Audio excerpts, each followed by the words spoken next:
Spells, some mist and fog patches forming as we head into Saturday, but then another line of rain comes zipping in. That'll make for a fairly soggy start through parts of Wales, northern England and Scotland on Saturday, but again it scoots away to the north and to the east, and it'll be followed behind by a whole host of showers. So blustery with sunshine and showers on Saturday afternoon, with temperatures again in the south, the mid to high teens, lower further north, only 10 to 12. So feeling pretty fresh here with that brisk wind. The weather charts remain messy through the weekend. Low pressure systems bringing the bands of showers. And then this one could bring some more persistent rain into the west on Sunday.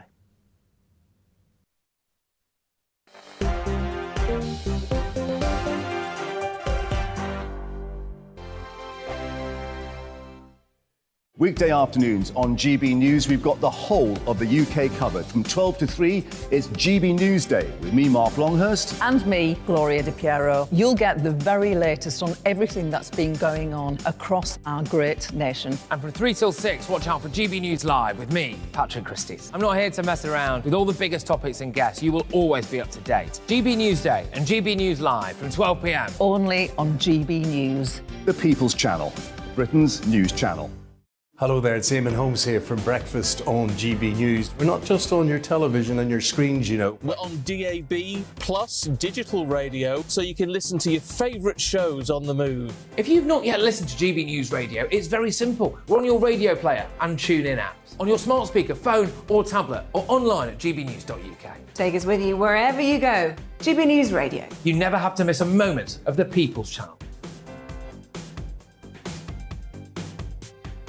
Join my show Farage, 7 p.m. till 8 p.m. Monday through Thursday. And there you will get opinion, analysis, debate, and I'll cover stories that nobody else dares to touch.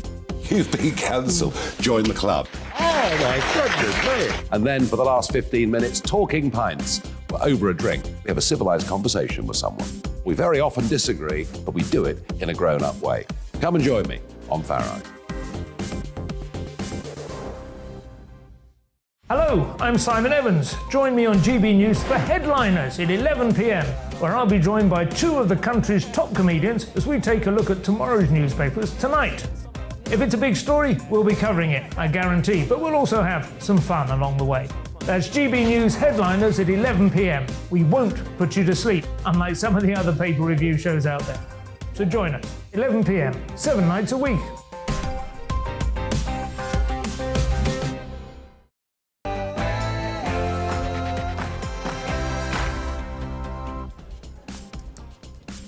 Good evening. Tonight's show comes live from Amsterdam, where I've been at the Bitcoin conference, on a day of total economic and political chaos within the United Kingdom. I'll be asking, in the light of that, are you ready for Bitcoin? But before all of that, let's get the news with Polly Middlehurst.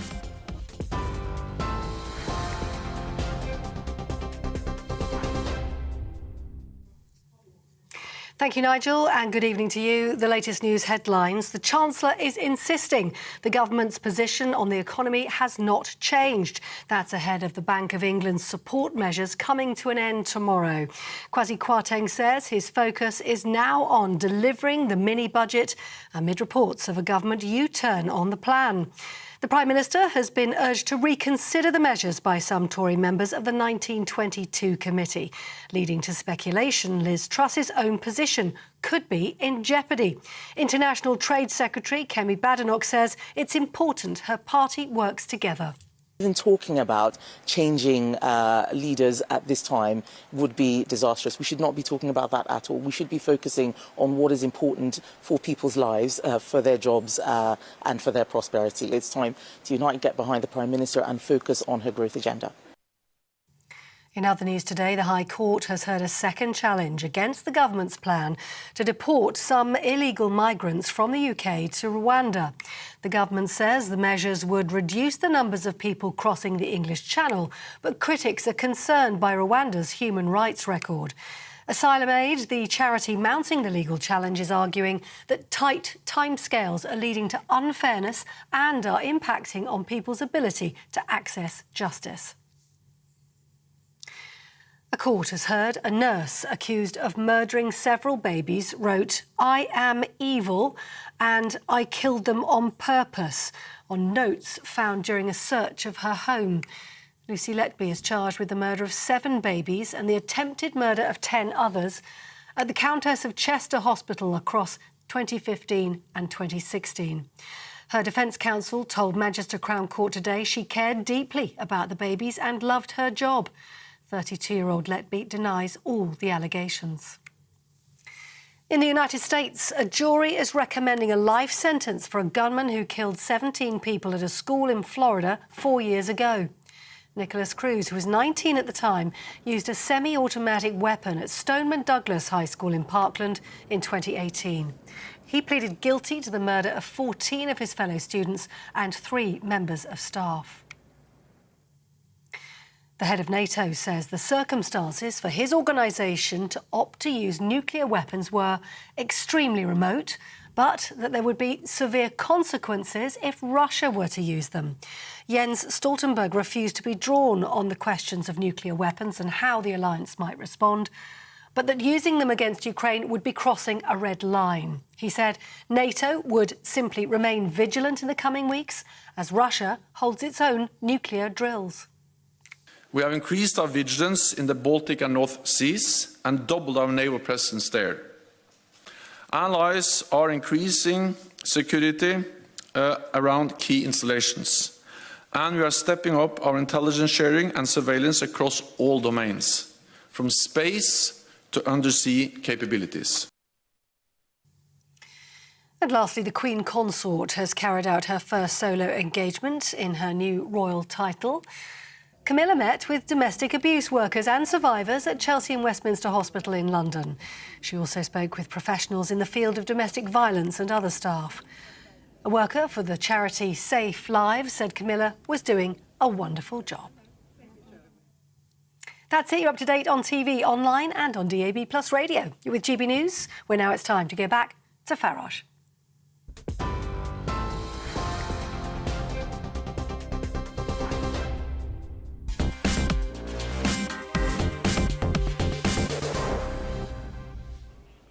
Good evening. I'm live from Amsterdam. I've been at the Bitcoin conference today. I have to tell you, driving to the airport this morning, picking up the newspapers, I can only describe the mood as hysterical. You see, it doesn't matter. We can borrow hundreds of billions to pay for the pandemic, hundreds of billions to bail out people's energy prices, but you mustn't cut taxes. No, no, no. The one thing the globalists do not want you to do is to cut taxes and to become competitive. And so the pressure on the Prime Minister, on Kwasi Kwarteng, Chancellor, to perform yet another U-turn, and this time, believe it or not, it's on corporation tax. And yet that is being supported actively, openly, volubly by senior members of what is laughably called the Conservative Party. So it's been a day of economic and political chaos. Tomorrow is a very important deadline for the Bank of England. I'll discuss all of that. But you know, with inflation forecast to perhaps get up to 20%. With increasing distrust of fiat currencies, people are looking for alternatives. And Bitcoin was the first of those. It's been around for 13 years. This conference here today, very well attended. And I tell you what, this coin really does have its devotees. We'll debate and discuss all of that this evening. My question for you at home is, are you ready for Bitcoin? Give me your thoughts, farage@gbnews.uk. Well, joining me is Liam Halligan, GB News' economics editor. So at 12 o'clock, the Prime Minister said there'd be no U-turn. By 1 o'clock, it appeared certain there would be a U-turn. Kwasi Kwarteng in Washington was asked, was he going to U-turn, and said, let's see. What the hell is going on? Well, I came here, like you, Nigel, to talk to people about Bitcoin and cryptocurrency in general, but what a turbulent day it's been. The Chancellor, as you say, coming back from those World Bank IMF meetings in the American capital amidst chaos, really, signals from government and the markets leading the government being buffeted around by the markets. Actually, if you look at the 10-year gilt yield, the rate at which the British government borrows money for 10 years off investors, that's actually ended up today, as we speak, roughly where it was this morning. It's about 4.1, 4.2. And sterling rallied as well. Sterling has actually gone up. Yep. Why? Because the market has priced in a U-turn a retreat from those tax cuts, as you say, particularly on corporation tax, the national insurance rise, the fall in national insurance, that's already law. That went through, we don't notice that. That went through the Commons a couple of days ago.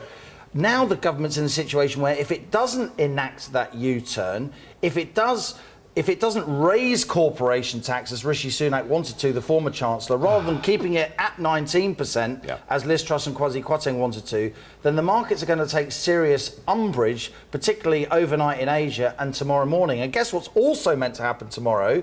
The Bank of England may or may not end the emergency support for the gilts market, buying gilts in the market in order to make them look more attractive to investors. Tomorrow, potentially. Well, you and I know we've been in financial markets a long time. Fridays are often pretty turbulent days. If there is a kind of capitulation, a denouement, if you like, I think there could be an awful lot of turmoil on the markets tomorrow, depending on what the government does. Unless we see a continuation of the emergency support from the Bank of England, which will be egg on their face, a loss of credibility. After Andrew Bailey, the governor, said we are going to end it on Friday. Oh, I know. You're just going to have to live with it. And unless we see a retreat on the main struts of that not so mini budget from Kwarteng and Truss, retreating from those, not even tax cuts, tax freezes, then I think the markets are really going to test the mettle of this government. And I don't like to say this, I don't like to be alarmist, it could get ugly. And politically, they're in office, they are not in power. They are being buffeted and blown around by events. They've got backstabbing going on within the party on a scale I don't think I've ever seen. I mean, they may as well just pack up and give it to Labour, mate. Well, you say in office but not in power. Of course, that was the phrase of Norman Lamont, the Chancellor between 1990 and 1993, who was running the Treasury when Black Wednesday happened, when we crashed out of the exchange rate mechanism, launched Euroscepticism in the UK as a mainstream movement. You know all about that. I was talking to Norman Lamont in the House of Lords earlier this week, and he was saying to me, it's not a good idea that only 15% of Tory MPs, if they submit letters of no confidence, they can actually remove a sitting Prime Minister. He wants those rules changed. And the notion that a grandee Tory like that is making public statements to the likes of me at this point, when Liz Truss has been in office, 40-odd days, and 10 days of that were her Majesty's funeral. She's actually been enacting office about a month. I don't know whether to laugh or to cry.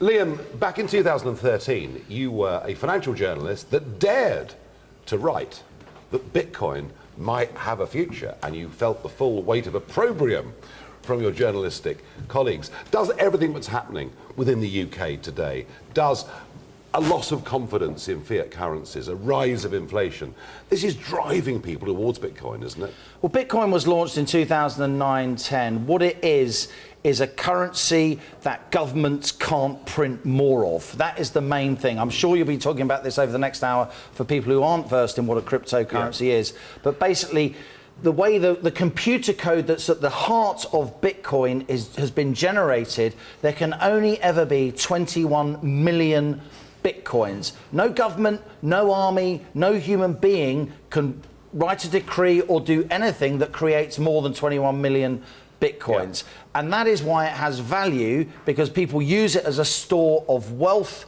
and that's why its value obviously goes up and down. The banks don't like it, the central banks don't like it. It challenges the whole transmission mechanism of finance, the whole plumbing of global finance, from which lots of people make a lot of money and a lot of people exert power. Bitcoin and the other cryptocurrencies, but particularly Bitcoin, really challenges that. And as you see turmoil on Western markets, as the whole edifice of quantitative easing, massive money printing, all comes home to roost, the retreat away from ultra-low interest rates, which is really what this is about. Liz Truss has just been really unlucky in the game of pass the parcel. She's holding the parcel as interest rates start rising and this QE starts to unwind. As this global megatrend hits us, in my view, cryptocurrencies are going to become a lot more popular, not just as stores of wealth, but of means of exchange, as transactions. Well, that's the point, isn't it? That I think in our country, think about Bitcoin rather like placing a bet on the 330 at Newmarket. It's like backing a horse, because it is a very volatile thing. In America, in Miami and elsewhere, increasingly, as Liam just said, it is a means of exchange. Thank you very much indeed. Well, it's been a fascinating day. Earlier on, I went round with a microphone and met some of the delegates, some of the enthusiasts. Here's what they had to say. I'm here from GB News in London. at the Bitcoin conference, and I want to know very simply, why are you here? Because I want to see where the future is going, and I'm pretty sure Bitcoin will be part of it. It's a digital asset, so I think the world is going digital. So in my opinion, it's one of the better assets to invest in for longer term. It separates like the state from your money, and that's like the freedom you get from it, the availability for everybody. That doesn't matter. Don't you trust the state? I mean, the government knows what's best for you. No, they don't.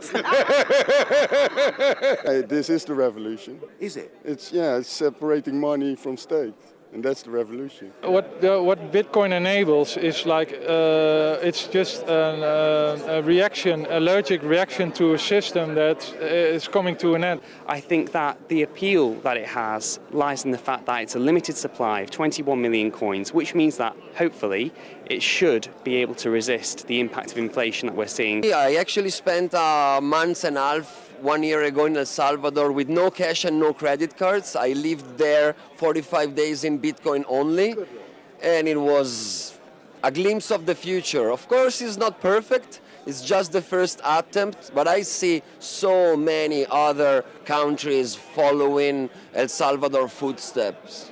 There we are, a glimpse of the future. I think perhaps I'll take that away with me as the phrase that sticks in my mind from Bitcoin Amsterdam.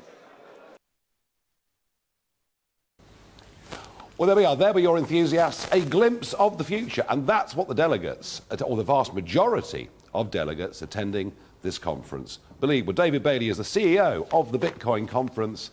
You've just finished your two-day conference here. You had up to 3,000 delegates. Am I right in saying this is the biggest Bitcoin conference yet held in Europe? Absolutely. And first off, it's an honor to be on the show. But yes, Europe deserves to have sovereign money, to have free money, to remove politicians from their money. And so, yes, this is the biggest Bitcoin conference that's ever happened, and it's just the beginning of what we're doing in Europe. There are about 2.3 million British people that have a stake of some kind in Bitcoin, or perhaps some other currencies. And across Europe, there appears to be a growing appetite for this product. And yet government hasn't, as I see it, really woken up to it.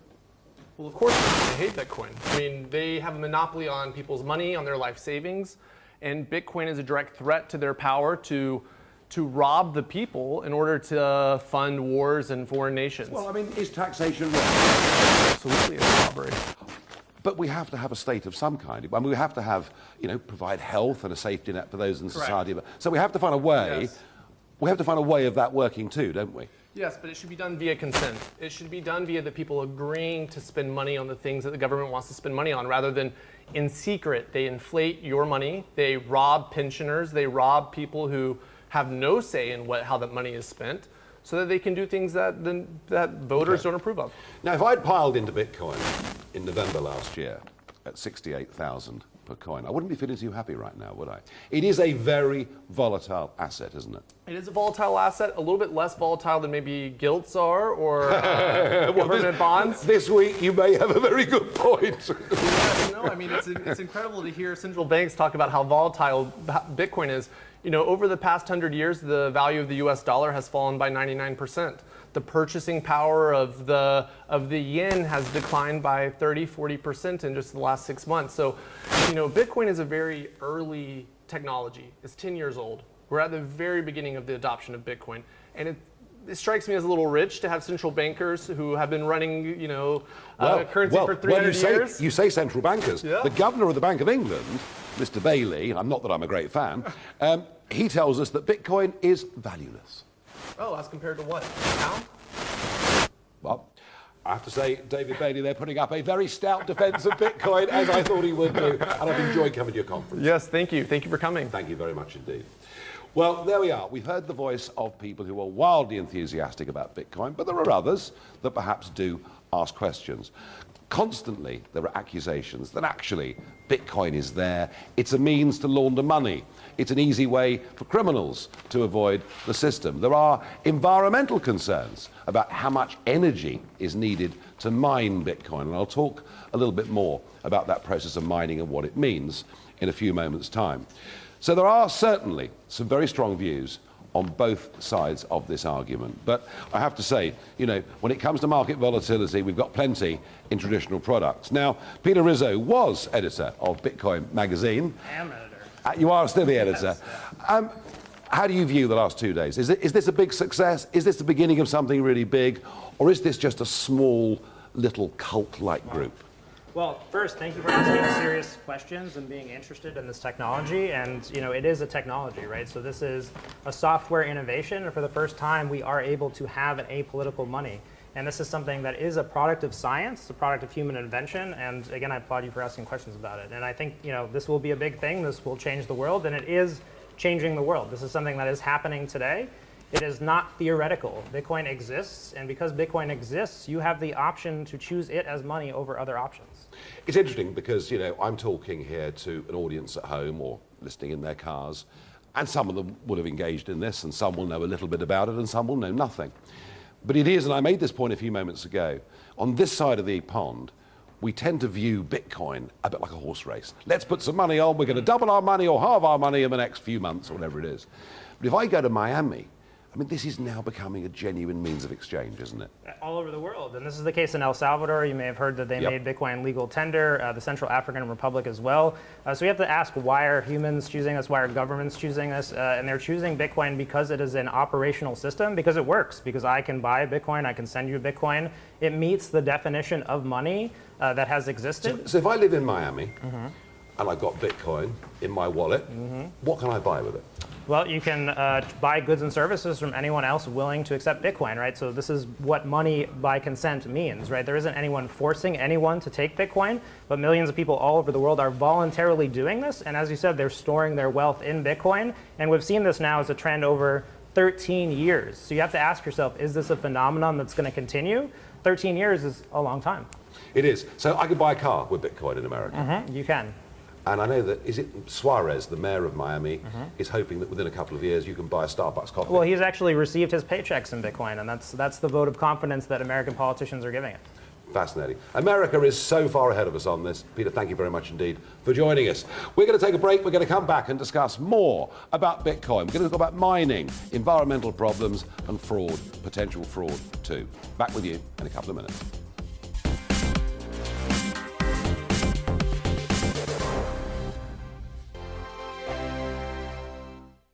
Weekday afternoons on GB News, we've got the whole of the UK covered. From 12 to 3, it's GB News Day with me, Mark Longhurst. And me, Gloria Di Piero. You'll get the very latest on everything that's been going on across our great nation. And from 3 till 6, watch out for GB News Live with me, Patrick Christys. I'm not here to mess around with all the biggest topics and guests. You will always be up to date. GB News Day and GB News Live from 12 p.m. Only on GB News. The People's Channel, Britain's news channel.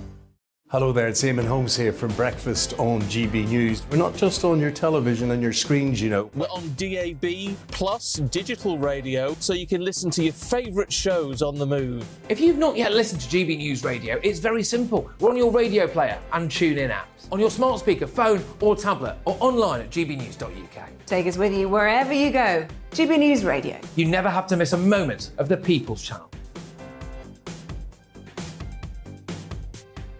Join my show Farage, 7 p.m. till 8 p.m. Monday through Thursday. And there you will get opinion, analysis, debate, and I'll cover stories that nobody else dares to touch. You've been cancelled. Join the club. Oh my goodness me. And then for the last 15 minutes, talking pints. We're over a drink. We have a civilised conversation with someone. We very often disagree, but we do it in a grown-up way. Come and join me on Farage. Hello, I'm Simon Evans. Join me on GB News for Headliners at 11 p.m, where I'll be joined by 2 of the country's top comedians as we take a look at tomorrow's newspapers tonight. If it's a big story, we'll be covering it, I guarantee, but we'll also have some fun along the way. That's GB News Headliners at 11 p.m. We won't put you to sleep, unlike some of the other pay-per-review shows out there. So join us, 11 p.m, 7 nights a week.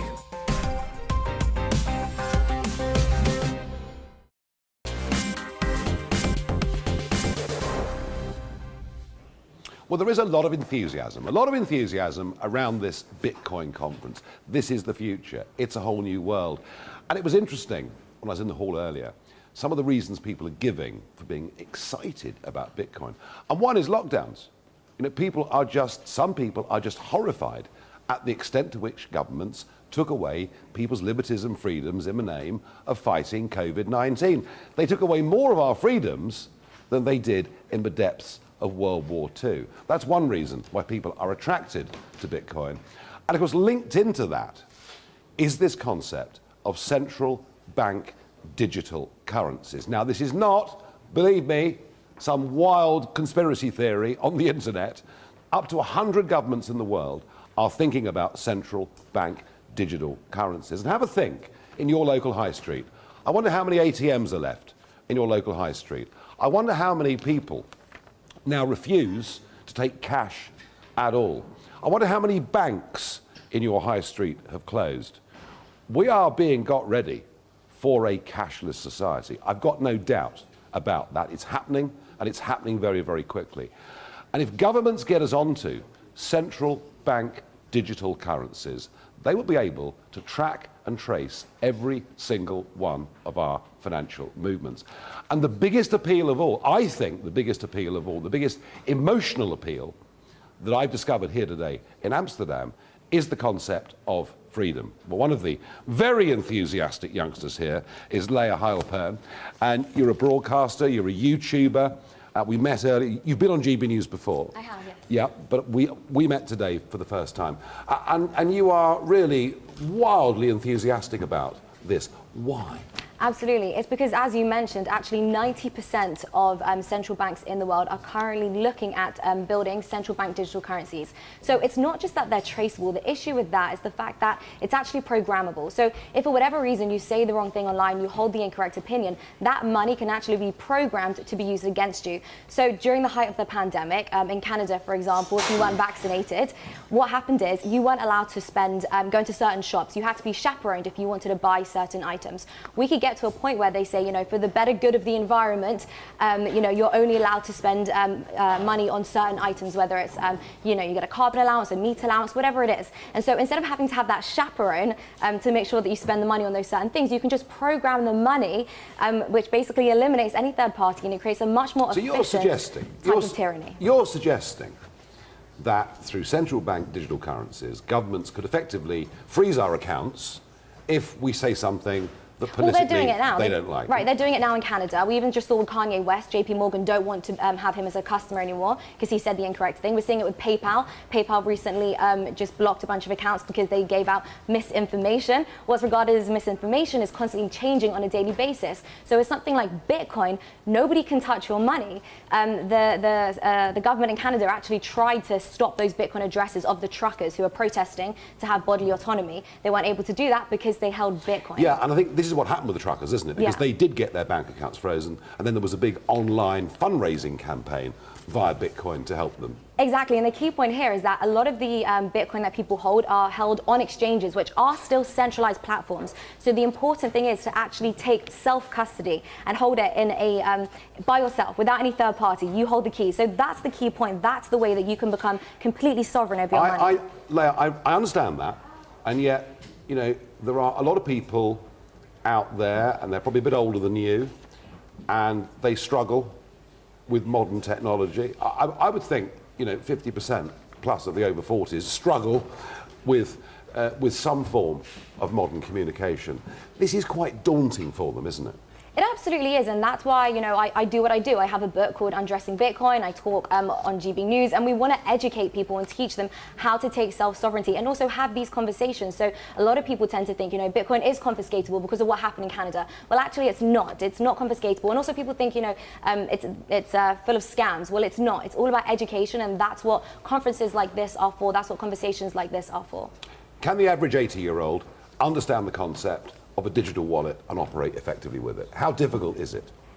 My grandfather is 93 years old, And he does get it. I've had conversations with him up in Leeds, in Yorkshire, and he absolutely understands it. I've given him my book, and he gets it. So I think conversations like this are so important, and if they can lock you in your home, and if they can take away your job because you don't want to put something inside your body, then they are coming for money. And I just want to be clear that money really is the fuel, and it's the energy which fuels your life. And if you don't have freedom over your money, you don't have freedom to do anything. We can't come here and have these conversations. In America, for example, I know they're concerned about the Second Amendment being taken away from them. We don't really need to get rid of the Second Amendment. You just program the money so that you can't go buy a gun with it. How far away is this? Because I hear that Norway is pushing ahead with this concept of a central bank digital currency very, very quickly. How far away are we? Well, I think we are as near as the people at the World Economic Forum want us to be. If you can create, it's all a big conspiracy. It's not a conspiracy. They told us at the World Economic Forum, they literally said in Davos earlier this year, they said that if they were to create some kind of central bank digital currency, they would need to implement a Bill of Rights to ensure that our rights are not impinged on just because of the tyrannical nature of this type of technology. And that concerns me. It concerns me because during the lockdowns, they didn't abide by the Nuremberg Code, which meant you weren't allowed to force people to put foreign substances inside their bodies. So why would they abide by some Bill of Rights which they created to protect themselves? Well, I have to say, Leah, you believe in this very strongly, so this is the future. This is the future, and this is the only way to remain sovereign over your money. It's so important. If you have an opinion which is controversial, please hold Bitcoin, because they are literally coming from your money. Well, the Leah Halpern message is, and it's a familiar one, it's take back control. That, in effect, I think, is what she's saying. It's a bit like Brexit. Well, I think there are some... I mean, I tell you what, you say a bit like Brexit. Brexit was a political insurgency, and I felt today, with the people here in this hall, that this is an economic insurgency, and it's a very similar kind of emotion. Thank you. Thank you very much indeed for joining us here on GB News. Well, let's get back to some of the thornier, perhaps more difficult issues surrounding Bitcoin. Yes, it's got its critics. Now, remember, all through the history of mankind, if anybody comes up with a new idea, it can be a new political idea, it can be a new scientific idea, it can be a new economic idea. Whenever anyone challenges the establishment automatically will close ranks, and they will demonize those putting out new ideas as being mad and bad, and goodness me, don't I know all about that. So Bitcoin has had some pretty serious stick from an establishment that doesn't want it to succeed. But there are some very real questions that need to be answered. And Aaron Van Werdum, you're a journalist on Bitcoin Magazine. And one of the big criticisms, and I think one of the areas that maybe you struggle with, is this concept of mining. Now look, to most people at home, they don't really know what this is. I'm going to ask you to explain it, please. But I'm told that Bitcoin mining uses as much energy every year as the state of Argentina. So just give us, in a few seconds, why does it take so much energy? Right. First of all, Nigel, thanks for having me. I like your socks. I guess the viewers can't see it, but you have Union Jack socks on. I have the same socks, actually, so compliment. Well, that's a good start. It's a good start.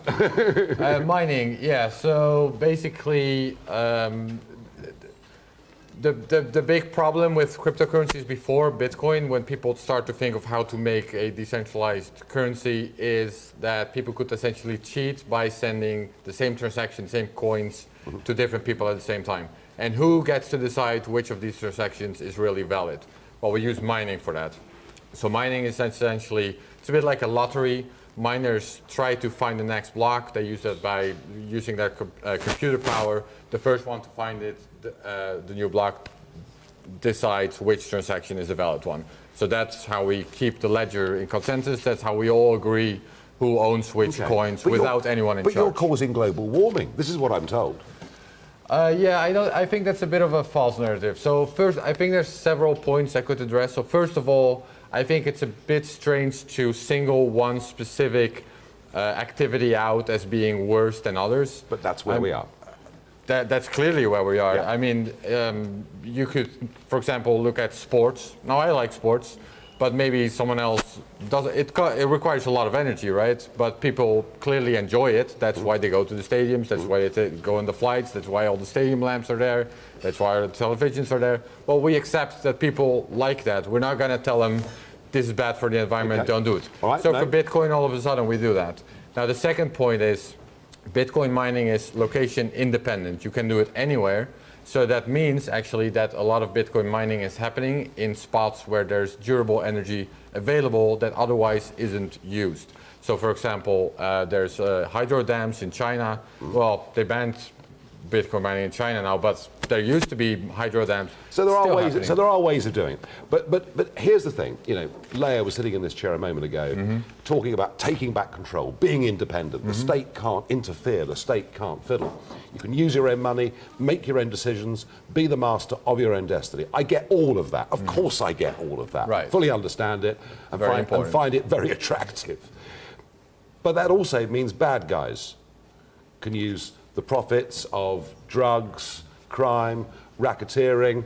Yes. And this, I think, is the biggest criticism that perhaps sticks. Is there any way that could be regulated, or would that ruin the concept? Yeah, no, we can't really regulate that. The whole point is that in some countries, actually in the United States, apparently journalism has been banned. Well, I'm referring to Assange specifically.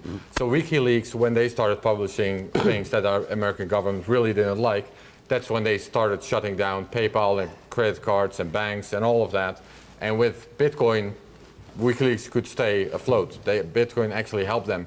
Now I don't think there's a way to ban the bad people, because who decides what the bad people are? So it needs to be available for everyone in order for it to be available for the people that use it. And yes, that will include the good guys and the bad guys. That's the trade-off we make. We make that trade-off in many other cases in society. Well, no, I mean, actually, the bad guys are dealing in cash all day, every day anyway, within the existing system. So I get that point. But these are some of the big criticisms that are being made. Ultimately, if we all go for Bitcoin, how on earth does government raise any money? How do we pay taxes on profits we make on Bitcoin? Because that is a negotiation that's going to happen with sovereign states, is it not? Well, I think the way governments tax will just have to shift. They'll have to tax other things. They can still tax land, for example. There's many things to tax. Really the only thing they can't do is use inflation as a tax. Right now, they're using inflation as a form of tax, and it's kind of a secret tax, and it skews incentives. So if they can't do that, I think the tax system would actually be way more transparent and easier to understand for everyone. So I think that would be an improvement. Aaron, is this a revolution? It has the potential to be a big revolution. It's still a work in progress, I would say, but it is early stage revolution, yes. And how do you see, I've mentioned this already, the difference between America and this side of the pond, where this is still pretty much a speculative investment. That's the mentality of most people. It's going to change, but when do we get to adoption in terms of usage on this side of the Atlantic? I think Bitcoin is very much a bottom-up revolution. So you mentioned revolution. I think it's a bottom-up revolution, and I think it's a very individual decision when you want to use Bitcoin and when you want to start using Bitcoin and why. And I don't think you can really say that one continent will en masse do it and another continent will not. It's fundamentally an individual decision, and it can happen anywhere at the same time. That's fundamentally how I see it. Because as soon as people understand that it's not just a store of value, but it is a genuine means of exchange, then I think the perceptions in Britain and Europe would change. We're not quite there yet. Aaron, thank you very much indeed for coming on and joining us this evening. Thank you. I've got to get back to a couple of domestic political issues. What the Farage moment? I told you last night that somewhere between 700 and 800 young men would cross the English Channel yesterday on those dinghies. The figure was in fact 856. That now takes us up to 75,000 people that have crossed the English Channel on small boats and been allowed to stay. And remember, 91% of them are relatively young men. I mean, I think the whole thing is a complete and utter outrage. We've also learnt overnight that over the course of the last 14 months, 116 children, yes, children, who've been sent across the Channel, put into care, have disappeared. They've been abducted. They have absconded.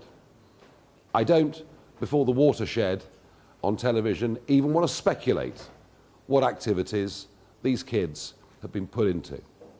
But we are, by allowing this, effectively condoning modern-day slavery. We should, frankly, be hanging our heads in shame. It's disgusting, it's awful, and it needs to stop, and stop quickly. We're going to take a break in a moment, talking pints and more on this Bitcoin revolution.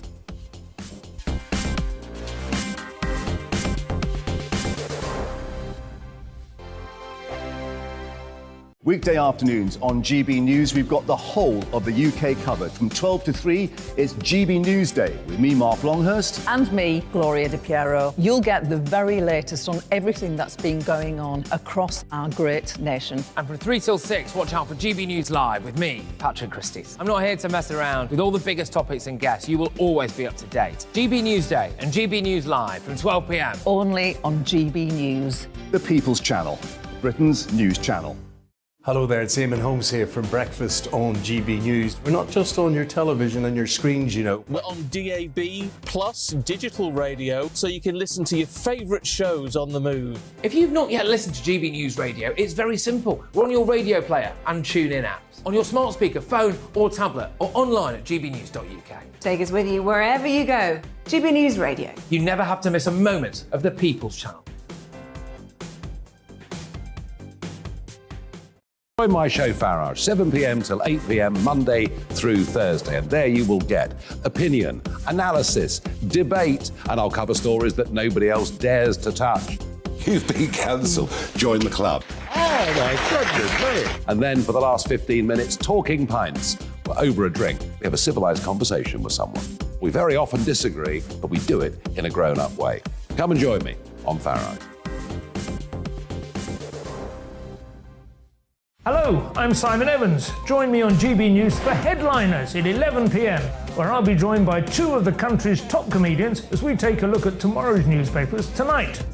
If it's a big story, we'll be covering it, I guarantee, but we'll also have some fun along the way. That's GB News Headliners at 11 p.m. We won't put you to sleep, unlike some of the other paper review shows out there. So join us, 11 p.m, 7 nights a week.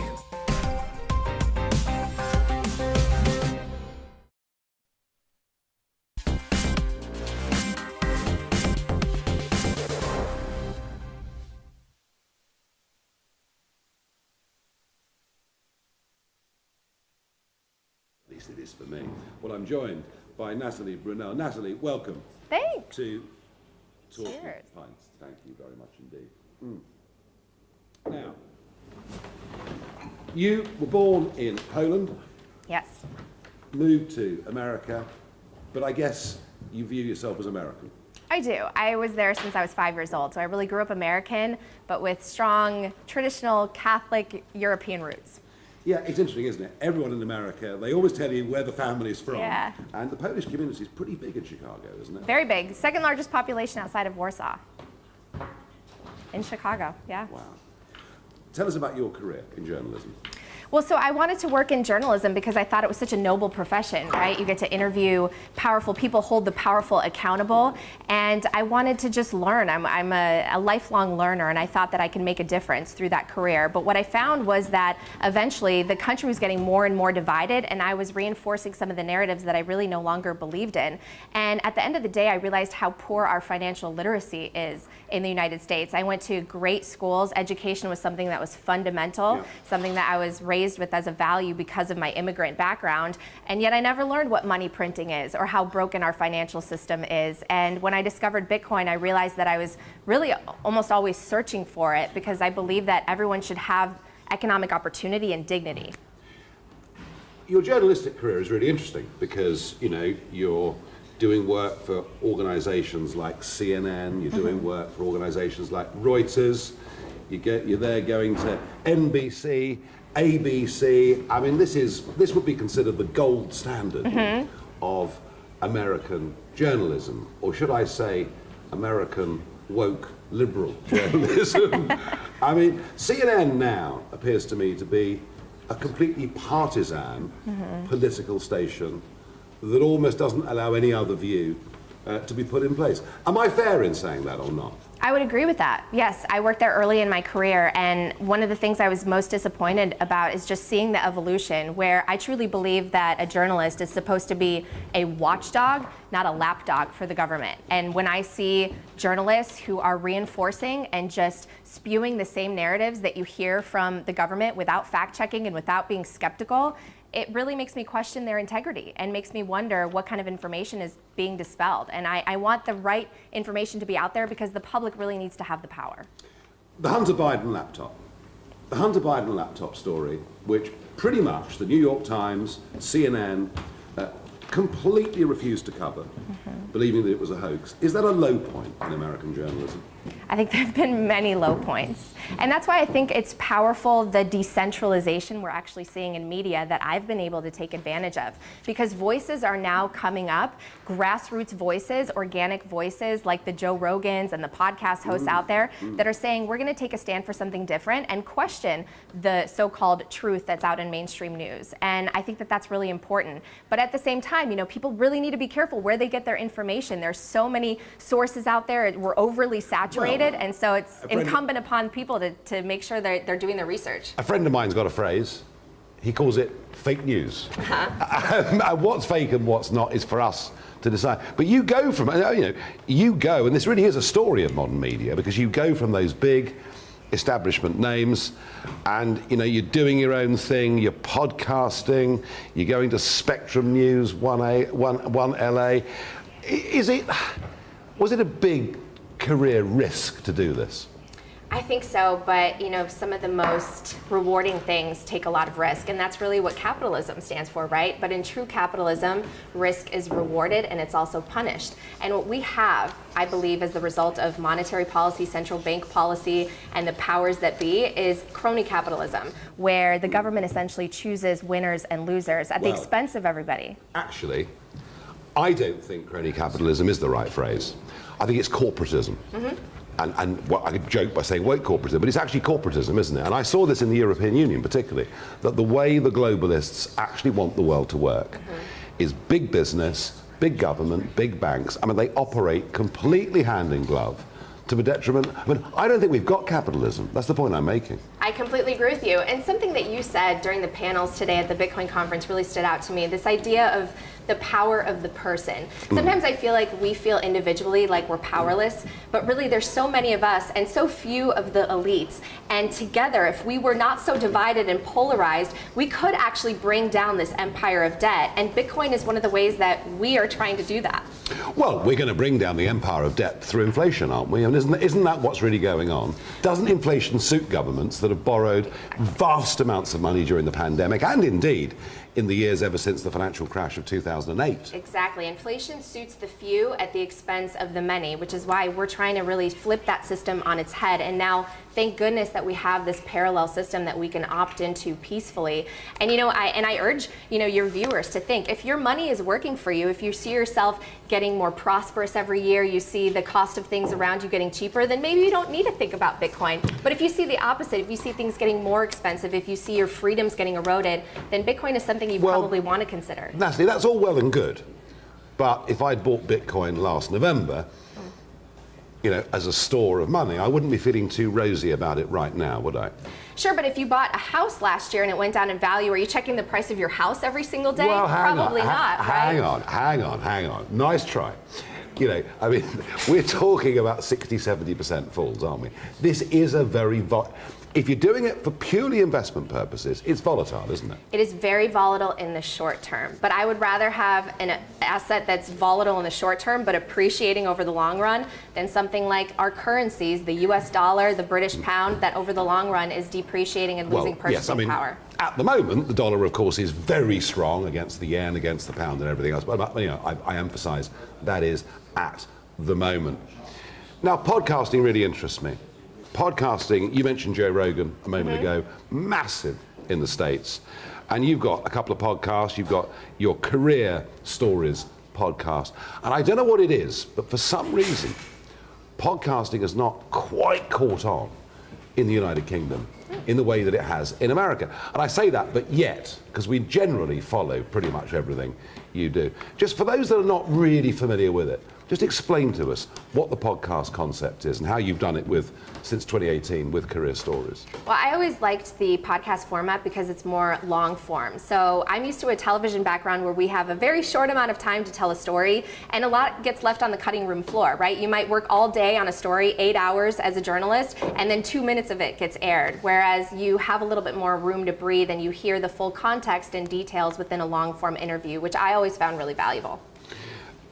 And numbers listening to podcasts, commercial opportunities through podcasts. There are people making huge money out of this, aren't there? Absolutely. Again, that decentralization of media through YouTube, through podcasting, really voices that are telling the truth and that the audience finds to be authentic are rising. The cream rises to the top. And I think people want to hear the truth, and they're not always getting it in mainstream sources.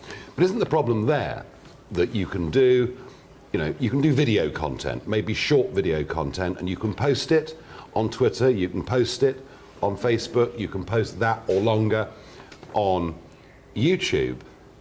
But what we have seen, particularly through the pandemic, that if anyone took a position that was different to that advocated by Dr. Fauci, if anyone dared have a concern about the vaccine, suddenly they were being cancelled, suspended, or perhaps even banned from these platforms. So it's not that easy still, is it?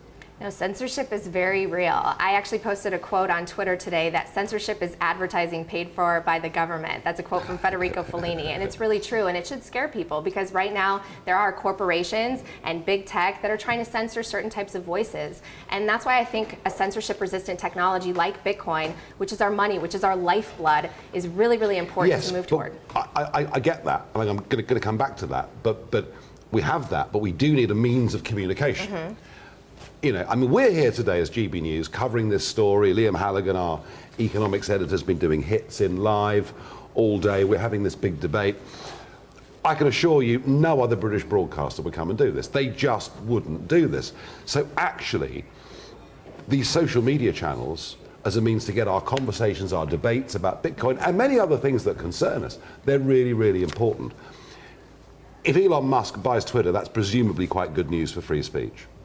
I mean, we hope so, but at the same time, I am very skeptical and wary of having any heroes because we really don't know what someone's agenda is, and especially until they're in power. So I am cautiously optimistic that he would make some changes, and he has questioned the idea of the misinformation that's been spread or accounts being censored or bots. But until we have him in power, we really don't know. And the new challenges, Truth Social, Parler, Getter, do you see them making headway? I mean, I think it goes to speak how important network effect is and how powerful it is. It's very difficult to overcome. Once everyone is on a certain social media platform, they really control a lot of communication channels, which is why the idea of them being cozy to government officials should scare people, because then you might question what types of algorithms are giving you the type of information that you might consider to be truth or not. And with the geopolitical issues that we have now, we really don't want to take any chances. I mean, I don't know if you saw that video of Mark Zuckerberg coming out, that avatar. It looks really real. These deep fake videos that are coming out. So people should be very careful of the technology as it's advancing and make sure they know where they're getting their information. Very strange chap, that Mark Zuckerberg. I did have the misfortune to meet him once. Very, very odd guy indeed. And your latest project is, of course, Coin Stories podcast. So you're basically podcasting all around Bitcoin, all around the players in Bitcoin. What interests me is you've done some interviews here with legislators in the United States. Most legislators in Britain at the moment really haven't got a clue what this technology is. Are you seeing in America, through your work and elsewhere, are you seeing American legislators beginning to get what this is all about? I'm very inspired that we are moving in the right direction because there are so many grassroots efforts to educate politicians. I recently had Senator Cynthia Lummis of Wyoming on my podcast, who has made it her mission to help educate this because it is a really bipartisan issue. And we are so divided and so polarized that I think everyone is looking for something that could unite us. And what better thing than fixing our broken monetary system to the benefit of more people? The thought in modern day America of anything being bipartisan is really quite extraordinary. So there are Democrats and Republicans engaged with this, yeah?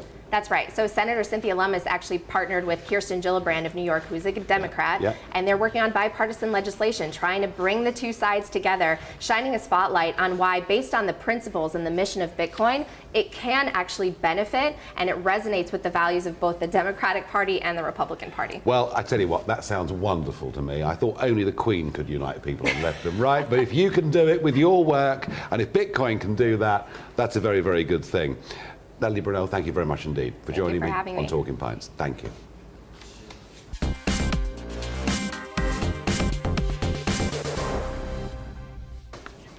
Okay, we've got a few minutes left, and yes, it's time for Barrage the Farage. You've sent your questions in. I don't get to peek at them. You know that.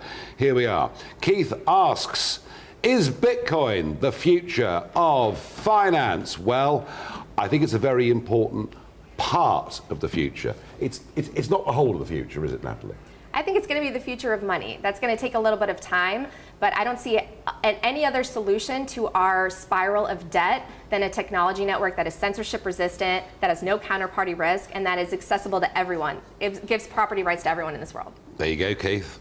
It is part of the future of that. One thing I'm certain of is this technology works. There have been so many attempts to break it, to bust it. None of that has happened, and actually the technology is getting better, the technology is getting quicker. And if you think about it now, transferring money through your bank is slow, increasingly expensive. So yeah, this really does have a great future. I've no doubt about it. By the way, I'm not giving investment advice. I'm not saying to you, pile into Bitcoin, now you'll make a fortune. I'm not doing that. I'm talking about it in terms of its usage. One viewer asks me, should we be scared of digital currency? I can only just about use my phone properly as it is. Look, I completely understand that. There are lots of people who are terrified of technology. I've got to be honest, I'm not particularly brilliant at any of this, but hey, if in El Salvador, everybody there can manage to get it and use this as their national currency, I'm sure we can do it too. Richard asks, will the Labour Party take us back into Europe when they win the next election? Well, my worry is that Liz Truss has been taking us back far too closely to some of those European institutions. The worry is that Labour would take us not back into the European Union, but back into the European single market. And the biggest disappointment of Brexit so far is that the Johnson government did not get rid of tens of thousands of pages of European legislation, because that's the stuff that affects entrepreneurs. And entrepreneurs are not big, giant multinationals. They are global corporates working hand in glove with government, as we discussed just a few moments ago. Entrepreneurs are men and women that take a risk, set up businesses, have a go. Some succeed, some fail. But the point is, that's what really drives genuine growth within the economy. And my fear is we haven't taken advantage of that. And if Labour took us back into the European single market, we would lose the potential to have that competitive edge. Enough from me, enough from the Bitcoin conference in Amsterdam. Well, we're not going home just yet. I'm going to be back with you on Monday in London. See you then. Thank you, Nigel. A fabulous show with a terrifying end, all that stuff about the single market, and we might be back in it. They're going to sort out the Northern Ireland Protocol by extending it to the rest of the UK. Horrible thought. We're going to try and cheer you up with all the fun stuff in the next hour. The Just Stop Oil protest, the twitching corpse of the National Health Service, the paedophile rapists of English towns up and down the realm, and the police and politicians and pressmen who quite disgracefully protect them. That sounds like a laugh and a half, but don't blame me. It's the way of our sick world. Stick with GB News. It's all heading your way after the weather. I'm Alex Deakin with your latest weather update. Good evening to you. The next few days will continue to bring chopping and changing weather. Yes, at times there'll be plenty of October sunshine, but there'll be Lots of showers around as well, and often fairly breezy, especially in the north. Weather fronts moving across the north, and then we have this waving weather front close to the south. In between, well, there's been plenty of fine weather through the day today, but now these weather fronts are pushing in across Scotland and Northern Ireland. Further rain to come in the northwest. Very blustery conditions here as well. The winds are lighter further south. Misty, murky conditions developing again, so a few fog patches are likely. It won't be as cold as last night. Temperatures in many towns and cities staying in double digits. On to Friday, and it's a bit of a mishmash really. Cloud and rain in the southwest, just slowly spreading northwards. At the same time, this line of rain clears from the central belt of Scotland, spreads into southern Scotland and eventually into parts of northern England, followed by lots of showers across Scotland and Northern Ireland. But in between, some parts of northern England, North Wales, having another dry and a bright day. Quite mild in the south, 17, 18, but not feeling all that mild with the cloud and the outbreaks of rain. It'll still be around on Friday evening.